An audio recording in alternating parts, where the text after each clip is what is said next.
Welcome, everybody. AJ here. I decided I had a little bit of time. I wanted to squeeze this in because today is National Margarita Day. And the way my mood has been lately, I'm going to want to drink after 6 o'clock. So I'm trying to get my thoughts out now. So bear with me. With everything that's been going on, according to the Twitter, um, since All-Star Weekend, which definitely I'm going to make another separate pod about how All-Star Weekend went in Cleveland. Shouldn't be a surprise to anybody, honestly, because it wasn't like there was really a reason to really be excited about that whole show. It is a time for most of the players who aren't chosen to take a break because they don't have to be there. But at the same time, you kind of wished you'd had a little bit more, I don't know, pizzazz, for the 75th anniversary in the NBA. But it was good to see a lot of greats. And like I said, I will go on to when I'm formally doing Birds of a Feather. The basic reason for this pod is because I felt like I wanted to vent as a woman, and my mic's not even plugged in. Three. That is how these past few days for me has been going on. I really do think that at this point, I am having a bunch of mood swings that I just can't. Technically, for anybody who deals with any kind of mood disorder and or ADHD or has anxiety, understands that there are some days that are greater than others. And mind you, it was beautiful this morning and then went straight to shit, cold rain here in Philly, outside of Philly, wherever you are. So the weather's been pretty much off and on, kind of synonymous to my mood for the past 3 weeks. Past 3 days. So since Thursday, Friday, I have been an emotional mess internally. The reason why I wanted to make a pod was to let all those people know out there who suffer from any kind of severe version of what I'm going through, that is not only just related to age and relating to, one of my ideas was to make a pod to talk to all those women out there who are of age, who I like to consider seasoned veterans. Seasoned veterans, I'm looking at my phone here too, because I wanted to give kind of like realness here.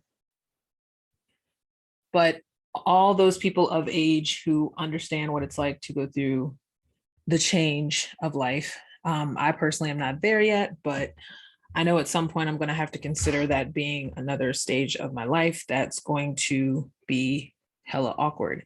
And I might as well just get used to it now, because I'm starting to notice that I feel like I'm PMSing longer than normal. I feel like that everything little that normally wouldn't bother me a week ago is bothering me right now. My joints hurt.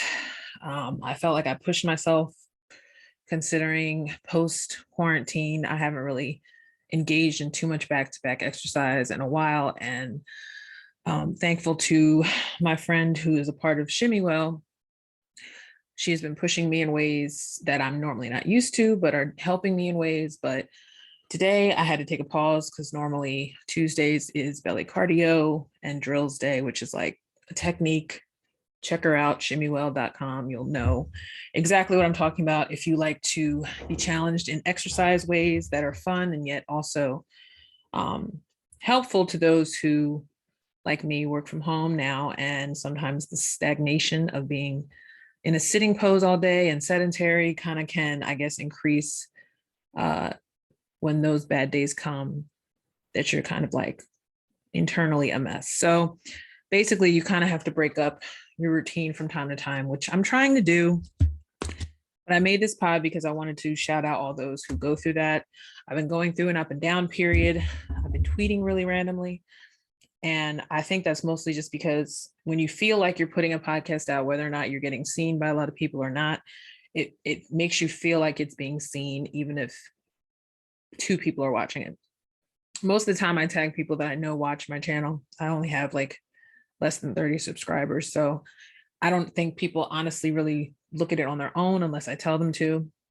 And even if they do, everyone has lives. Not everybody's a fan of everybody podcasting, which I understand, but I'm starting to understand why it's growing, because a lot of us who have the lonelies, or not even just lonely as much as antisocial, just don't feel like dealing with getting into a social environment all the time, because you just feel like if you don't have that social anxiety that I've always probably had and never really wanted to admit, that when I'm in the mood to go out, I just go out, obviously. little hindered lately because, well, my close friend has just moved to Miami, which I'm happy for, but she was mostly the reason why I would even be motivated to go anywhere, because I'm content with being home, and there's nothing wrong with being home. Everybody needs their, moment to recharge. All those re's that I can't think of right now. What is it with when you talk to a camera, you just can't think straight? What is that? Especially when you want to talk to a camera. But it's almost springtime. So normally this is the time of year, especially when I was in my mid-20s, where I would be ready to go out and pop in and listening to this podcast that I love to listen to when they come out every Tuesday. See, the thing is, with Mandy and Bridget. And they've made me realize a lot of things about life that sometimes you just have to kind of admit to yourself, whether they're crappy or blunt or raw or honest. And today's guest that they call them friends with benefits, Antoinette, who I enjoy a lot, was on the show again. And this time we realized that she has a certain bond and her presence on the show for some reason makes me happy. And it's not even just because she's from Philly, but I do think I secretly share, and everyone thinks they share something with, whether it be a local personality or celebrity or whatever, but something about Antoinette makes me feel like I can understand her in terms of why she dresses the way she dresses, why she's so chill, why she chose not to date after 6 years, which I've got her beat. I've never been that type of person. I can even say I was ever wanted to be a hot girl, but I'd be lying to say some days if I didn't wish I could be somebody who would just go out and just like meet people. As much as I feel like I'm an outgoing person who's slightly introverted. And, there are just days it makes me tired to think of even wanting to go out and try new things and go out with people. It's not that it's something I couldn't do, because Lord knows I love being in the city, especially when I do have to work, because it's easier to be out when I'm already out and working. But we'll be back in the offices regardless in about a couple of weeks. So that's going to happen whether or not I like it or not. I mean, I do prefer to work from home, but there is an advantage to walking around in the park when it's nice and you don't feel like being inside. So, and I have been trying to make an attempt to walk at least twice a week if I'm sitting in the house all day. Today wasn't going to happen because it was rainy and cold, and it wasn't that way at like 11 o'clock, but it quickly shifted afternoon. So that's out. And it's, like I said, National Margarita Day. So a bitch is going to find a way to make a margarita drink tonight with simple syrup and that recipe that I saw that the McBride sisters, who also sell the Black Girl Magic wine, and I happen to have my bottle of rosé. So I'm going to find a way to make it work tonight so that I make myself a little cocktail and I'll just spend any extra money. And at some point, I'm going to probably have to do my taxes. I either may do that before I start drinking. I may do that while I'm drinking. May or may not be a mistake, but I don't feel like I have much to enter into the little programs. So I'm not worried about making too much of a mistake. I mean, granted, you don't want to end up owing anything, but I never do. So yeah. Okay. So let me just jump to what I wanted to say. I felt like I had to vent a little bit on Twitter today because I knew I was starting to feel manicky, which basically is anxious, restless. I felt like I wanted to like at every guy that I've ever had a crush on, who majority of people on Twitter don't know me. But I've always felt like once you see somebody that you used to mess with from like almost 20 years ago now, and then you see them and then they're not exactly what you last remembered. And then you kind of remind yourself that that is why that happened then and nothing was going to happen now. And then you also realize that, one of the things they were talking about on See the Thing Is about was making the choices that you make. And there are some situations you just can't blame anyone else for but yourself. Now, everyone is going to date and meet people that are probably not their ideal. But where my little passive aggressiveness comes from is the fact that I have always felt that I have not been completely honest with myself about why I crush on and or fantasize, adore from a distance certain celebrities that are not Black. and wonder why I do that, and whether or not it means some kind of a freedom from the responsibility of staying in my lane and being proud of who I am. And then also realizing that sometimes, no matter what I do, I'm going to never really gel with my own as well as I would like to, is no matter what I do, because I don't think, and that transcends race. It's just sometimes I think we all look for something that's opposite of us because, we're us and we feel like we see our own every day, depending on your location. So you want to try something outside of your comfort zone. For some reason, when it comes to even the idea of dating now at this age, 40 something, 43, whatever, I don't care. That it just seems like a totally 20-year-old, if not younger, concept now. So now it seems childish to even say the word crush. But I mean, it's the truth. I mean, I have mad crushes all almost every other athlete, on all frames, of work. I mean, all genres. And so I think that the reason why that is because it just is that it's a crush, it's a fantasy. The reality is, I can't really say I've stretched my dating muscle enough to know whether or not that could be a symbol of fetishizing, which I'm now starting to realize that's the vocabulary for it, because fetishizing can mean that you don't really care whether or not there's even hope of relationship. It's just an idea, a fantasy, but reality is you're never going to connect. This person probably has no interest.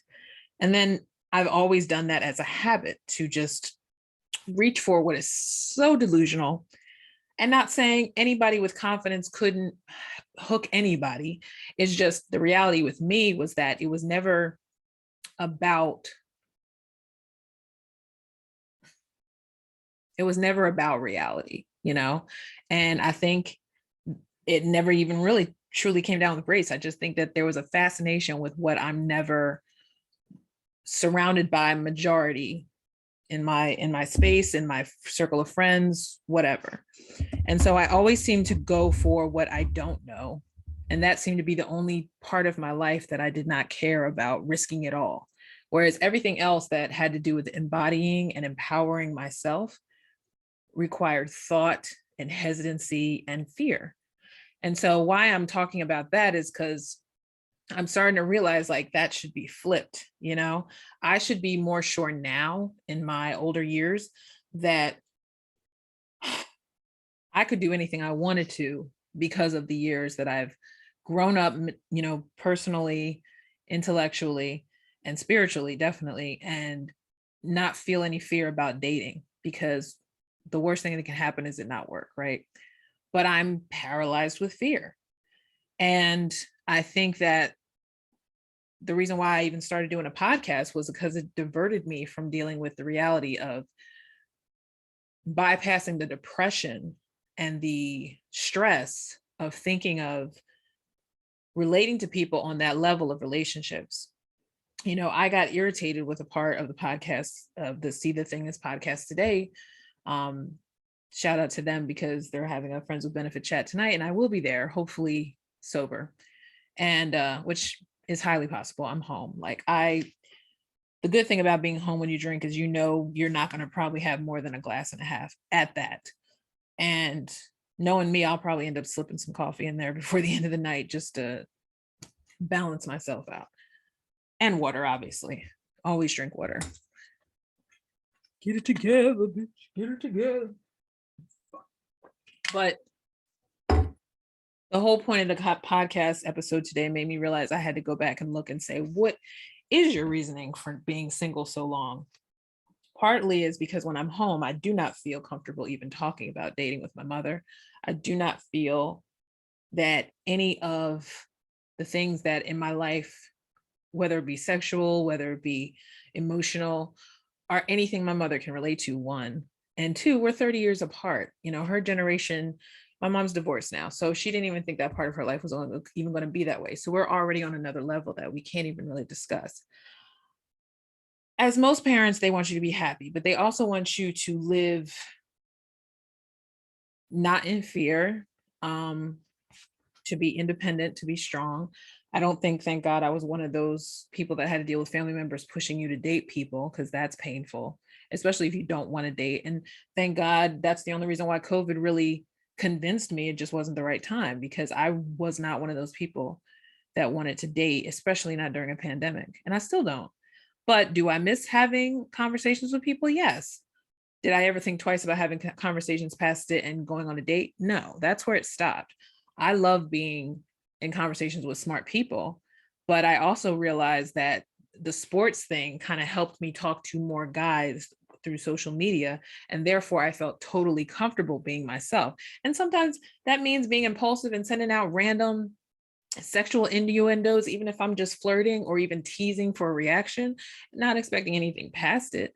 And so that's why, thank God, majority of the time that I do put that stuff out there, it's never returned, and I'm glad, because I don't want to have to explain myself for wanting that quick reaction real quick just to satisfy my brief curiosity for that moment, and then watch it, fizzle out, and then have to explain myself. So sometimes those impulsive things are just me just being me, and just shooting off and popping off. But it's like, don't mind it, because tomorrow I'll feel bad about it. Or even later that day, I'll be like, I shouldn't have said that or tweeted that. And so now I realize that's how sports became. And this is all tied up to why I'm doing this pod. I started getting into sports because it was shielding me from dealing with reality. It was, and I agree, it's an escape from obviously most fanatics in this world, which is why everything that started changing due to COVID stressed a lot of people out, because not only are they stuck inside, they're stuck with dealing with their realities. They're stuck not having sports to watch because, there weren't any fans. And then some sports got shut down totally for the season. So sports really, truly has developed into that placebo, mind you, that gave me a rush. But at some point, you have to sit with yourself and realize there's something else you're running from. And I think it's just from dealing with the fact that I don't want to date, but I also just don't want to be rejected, because I have some kind of fanatical, delusional idea of what dating looks like for me that doesn't really exist, and it's a fun thought. But once I started finally hearing myself admitting to other people, whether it be on Twitter or even on the phone or in person, by saying like, I'd rather just stay delusional because I feel safe there and I don't have to deal with rejection. It's totally childish for someone in their 40s, but it's also a reality when you're also not where you were 10 years ago due to, life just happening, and, not having a car anymore and not having the place of your own yet again. And so a lot of instability created a lot of lack of confidence. Therefore, it contributed to the depression again.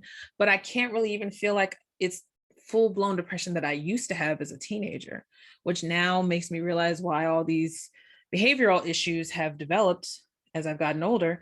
And so now why it also contributes to the fact that I'm very careful with who I choose to engage with, even if I wanted to date somebody, because I'm still stuck in that delusional sense of mind where I do want a certain type of dude, just like any dude would want a certain type of woman for them to possibly have a future with. Now, mind you, I'm in that stage too. And I don't think I ever really was in a stage where I wanted kids, but I know that if I ever even thought about having children, it would have to be with someone that I've been for with like a minute, that I'm so comfortable with going through pain and delivering, that I would want to do that. And so people who have multiple children always shock me, because I'm just like, damn, excuse me, people say it's such a beautiful thing, but all I see is pain and money. All I see is the pain of birth and responsibility. But it is very immature to only think of that. I mean, but also if you know your preference, I mean, I'm not like these people randomly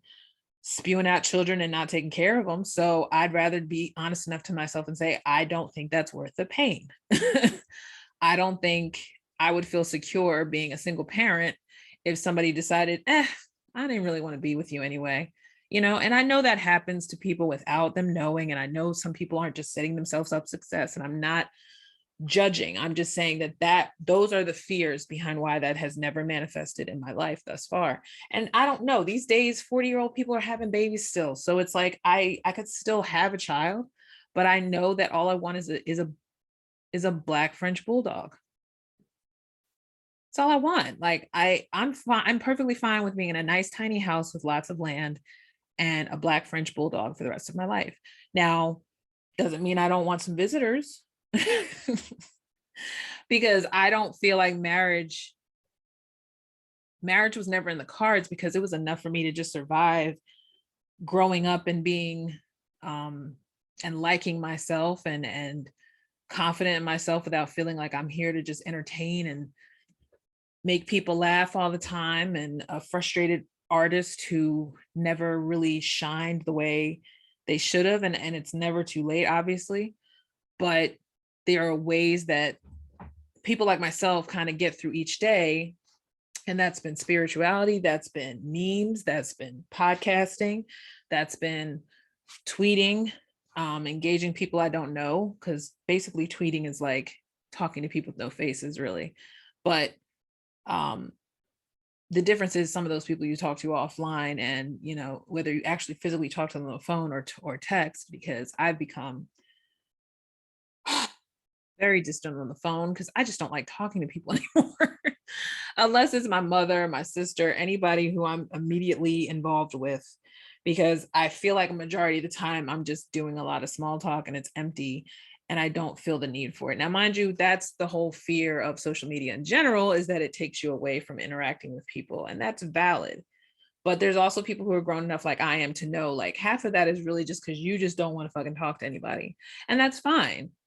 If you say that, or if you acknowledge that, then they don't feel like you're ghosting them. They're just like, oh, it's just her. Yeah, it's me. Anyway, I digress because my break is too long. But I just wanted to basically put this out there to say that what's been going on sports wise in Philly, we're in this weird lull. It's NFL free agency talk, so all the rumors are coming out. Right now, the Sixers we're all anticipating James Harden coming back. So that's going to be exciting. But someone just put out a question on Twitter that recently made me realize, like, I'm glad Harden is here, but I was never a fan of him coming in the first place. But he's a piece, he's a name. If Joel's cool with him at this point, Joel seems to be the one who's the most kicking ass as of late, basically borderline, if not the MVP of the season. He deserves any possibility of this team getting back to the playoffs.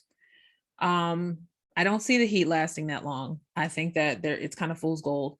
I mean, I want Jimmy to succeed, but I mean, I'd rather have him succeed here, but that's dead and gone. But the Bulls could be a threat, but I just feel like it just makes more sense in Philly. Backdoors everything and ends up coming out in the end and winning the division, because I just feel like it's time for Joel Embiid to kind of close that process door and move on to the mission at hand. And that's getting an NBA championship before, that taste in his mouth and that drive dies. And he finally is like, well, at least I tried, and fans don't want to see someone like Joel Embiid, who has come so freaking far in less than 10 years to be an NBA MVP. And now watching the footage of the NBA All-Star weekend come back in clips, you just kind of realize that it would just be obscene for Joel Embiid not to be one of those next guys in, I don't know, the top 100, stars or whatever. So that being said, people have to understand that I do not think that the Sixers will win the championship, because I'm realistic. And I do think that the Suns should have won it last year. I still feel like D-Book and CP3 deserve that championship. Now, granted, I know that CP3 damaged his thumb finger and he's going to be out for another month. D-Book still has a mission. And I feel like that boy has come out of being autonomous to being this dude. Well, no, I probably meant anonymous. But I think he's been this dude that's been overlooked because he's so quiet. I mean, he's a worker. I mean, sometimes if you're a silent worker, nobody will give you that props. And I don't think Devin Booker has ever been one to want that attention. I don't think he needed the respect. I think he just felt like he was justified to be on a team that he could win with, which is no different from Joel. But the difference is Joel, this whole year was destroyed simply from Ben. So, And it's a shame it went down the way it did, because if this whole thing, which I don't want to discuss too much obviously anymore at this point about him, but if truly his mental issues are valid in the long run, because we don't know what's going to happen with the Nets, but if it shows that he definitely was struggling with stuff way before he got on the Sixers, and then it just kind of played itself out, that's one thing. But it's another thing if it was his excuse to not be a star in Philly like he planned, and Joel was just in the way. I refuse to believe that they couldn't work together, because they've gone to 3 straight playoffs together. So I refuse to believe that they can't work together. I think what messed it up was the roster constantly changing and them having to constantly adjust their position and their roles. But the team clearly was never really truly built around both of them. It was built around Embiid. And what Embiid had to do was grow in his maturity as a player and take command of the ever-changing roster for once and actually engage. And I think after the bubble, after all that blew up, I think that's when he realized he was kind of mentally on the bench and not really pushing forth the mission to win anything with the team. So once Jimmy left, I think that might have clicked a little bit. And then his son being born, I think little by little, Joel was like, I have to stop playing around. Like, this is my shot. And I don't think Ben was always in the picture, but I think Ben could have been in the picture had he just been more communicative early and not push them away just because there was any public criticism. And honestly, I think that's more definitely in his head now that I think about it, because they didn't even criticize him as much as they could have. That's what made every fan not like Ben, because they felt there was more BS with him even before the team or anybody coach wise said anything negative or not positive about Ben. So I think his apprehension about whether or not people were really for him after that embarrassing end to the playoffs questions a lot of things going on in his brain as to why you can be one way admitting that you weren't doing your best, but then mad because other people acknowledged it. Where's the problem? Like, y'all both should be on the same page by the end of the season. Like, yeah, I need to work on stuff. Okay, so if we wanted to talk to you while you were in Cali, why are you telling us not to bother? You know, why are you telling us that you don't think Joel reached out and the only person you talked to was Tobias? Why? Now, is that because Tobias was the one that everybody was throwing into the trade towards the end of the January or so? So now all of a sudden Tobias is the only one you actually talk to? I just think that's more because the trade originally threw Tobias in there last minute, even though Tobias was not going to be included. We all know at some point Tobias most likely will not be with this team anymore, but do we really? I mean, we just assume, because as much as fans always make it public that Tobias contract was too much and not worth his performance value, I still don't find him the reason for any of the Sixers' demise outside of Ben. Tobias can be a role player as much as he tries to, and when he does commit, it's awesome. But when he falls off, it's really bad, because you can't go from 0 to 100 or 100 to 0 unless there's some kind of issue in the middle. And so that comes down to confidence and stamina and engagement. And so with Ben kind of piecing out early, yeah, the team's going to be a little miscombobulated. And then on top of that, COVID didn't help. So, and whether you were vaccinated or not, every other player seemed to have gotten it. So a lot of teams kind of got effed up. So the Sixers weren't the only teams that were kind of, left out in the lurch for a minute.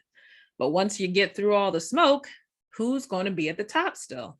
And I do believe the Sixers have a shot to at least peek into the playoffs. But unlike the Eagles, they definitely have a more steady roster. But I would not be shocked if some more people get traded, whether or not it be the guys on the bench, or whether or not they do decide to include Matisse or Tobias in the trade. Anything can happen because it's free agency and stuff. And then some guys it can just work where there's a trade that works better than others. I mean, Daryl Morey still, they say the rumor is looking for a backup. So apparently the rumor is that it'll be and I blanked on his name already. He's the one that, I forget where he is now. Is he on the Clippers? I don't even know. I forget what team he's on, but he's the one that when you see all the sports memes and sports tweets on Jimmy Kimmel, he's the one that was teased about his eyes being too close together. And he's definitely not a great foul shooter. I would rather even Dwight just come right back because he ain't doing nothing on the Lakers. And I don't think they're definitely not going to keep him. If Dwight just came back, I'd be fine with it. The problem with Dwight was he was a foul attractor. The good thing about Andre Drummond when he was here was he didn't get fouls as soon as he got in there, you know. So that's the only reason why I think people were pissed when the trade was made and Andre had to go. I was like, somebody had to go.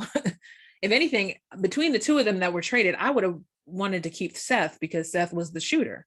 And whether or not he was having a rough few weeks, it didn't matter to me because I'm like, he's just going to pop back and get some threes. So I think the whole issue was shooting. So why would you get rid of one of the shooters? But you had to sacrifice because at that point they're hamstrung with salary issues. So somebody was going to go. And at that point, I was even fine with Matisse going, as much as I love Matisse, because I do not think he knows how to develop an offensive game consistently.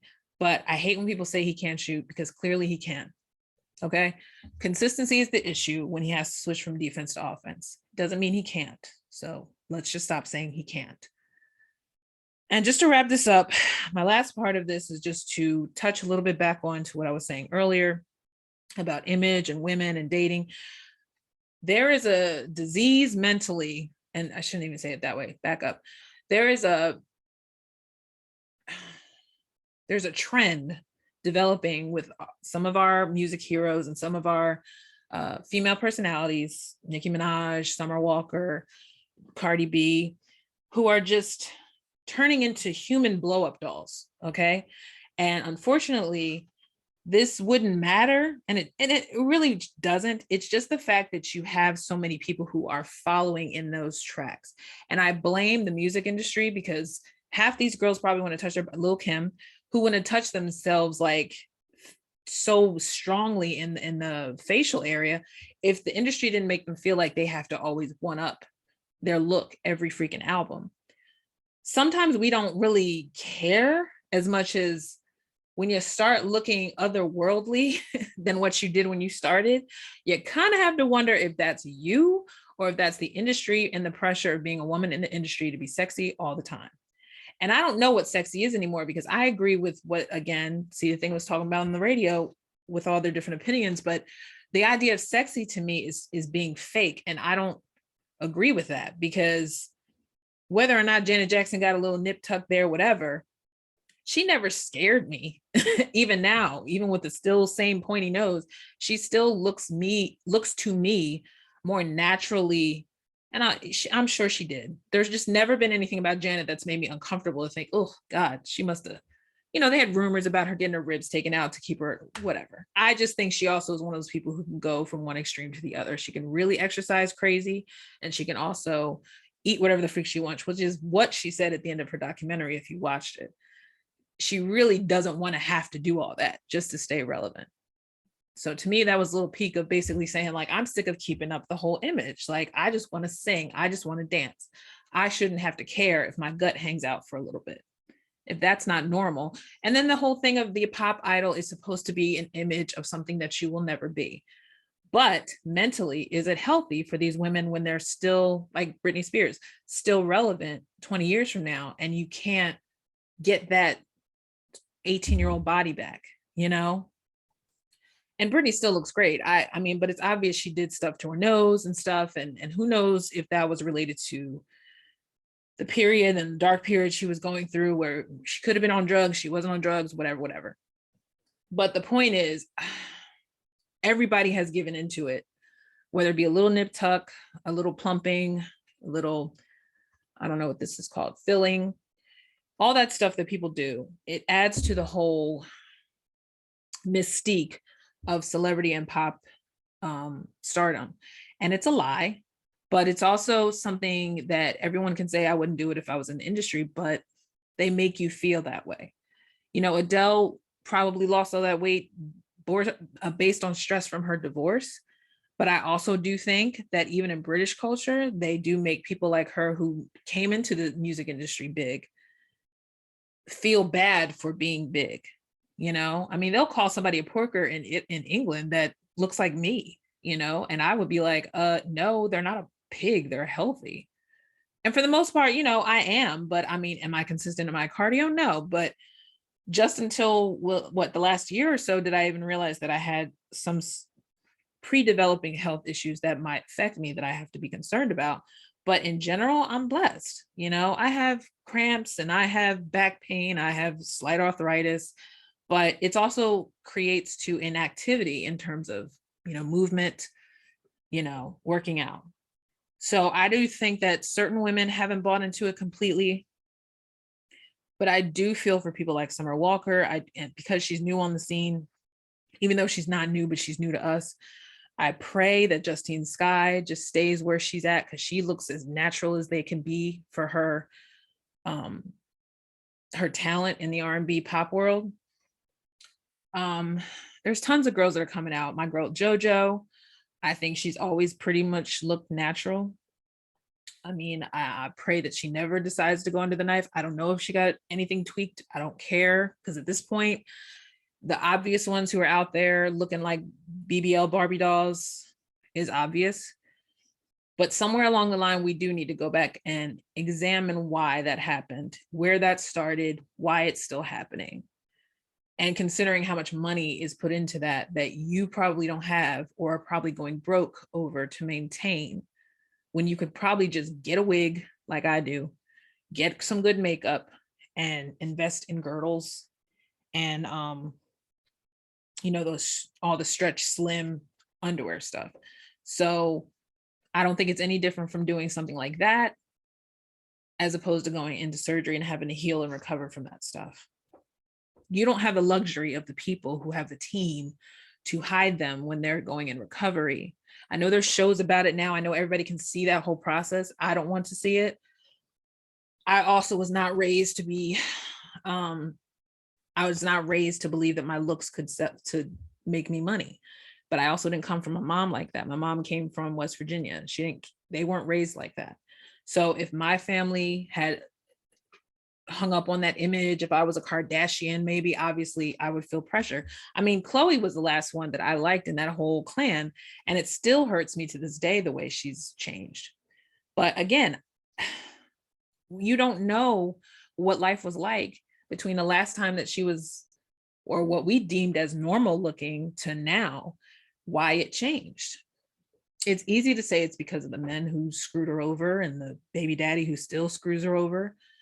And because knowing True looks like a beautiful Black girl right now, we don't know what True's going to believe later in her life, if that's the way that they run their lives, or they are North, or Stormy, and any of the babies, Rain, all of those babies, are they going to end up at some point believing that all they have to do when they start getting lines is to get everything filled, pulled, tucked in order to stay relevant? It's the easiest way to get money without really having a job, And as much as that sounded great, like I idolize at one point watching The Girls Next Door and Kendra and all those girls, I used to think, oh, their life was so great.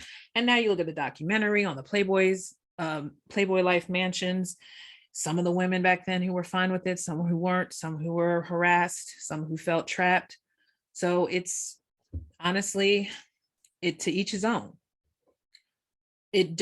Everything in life requires maintenance. That's what I've come to learn. Everything in life requires maintenance. There's nothing easy. There's nothing you can sit back and relax other than a brief vacation. And that's it. You still got to go home and pay bills. You still have to answer to something. You're still responsible for something. That doesn't disappear just because, you have a few men attracted to you, or because somebody keeps hollering at you. Because at some point they're hollering at you to get away from their life, or they're hollering at you because they just want to hook up and leave. And you just have to consider where the basis of your value of what beautiful is, and whether or not you can tolerate that person in terms of wanting to make them your life partner or husband or wife.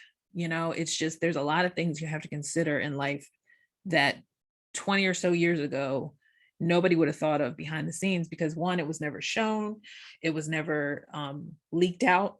until we had all these exposés and all these documentaries, which I love, that basically break down all the years of things that we thought were so magical or so like, oh, their life was perfect, and they were miserable. And if they weren't miserable, they realized that it took so much work to keep that whole facade going that now they're tired and they don't give a F. And maybe their music doesn't sound as good, but they're happy with it, but it's not selling, so everybody's happy isn't equal to the world's happiness. Some people have to find God and stuff like that to maintain sanity, or they just float in the wind, or they unfortunately choose to take their lives, which has been happening a lot. And I just, for all those prayer warriors, I am one, but I wouldn't pray on here because I wouldn't even want to put myself out there like that, because I don't want to be praying if I'm not meant to pray. But I do pray for people in general who even fight with that instinct to want to commit suicide, because nothing in life should be that tough. But for those who are struggling with it, you don't necessarily always have to call the hotlines. I mean, sometimes they don't work for everybody, because sometimes people on the other end are overwhelmed, just like the people who call in.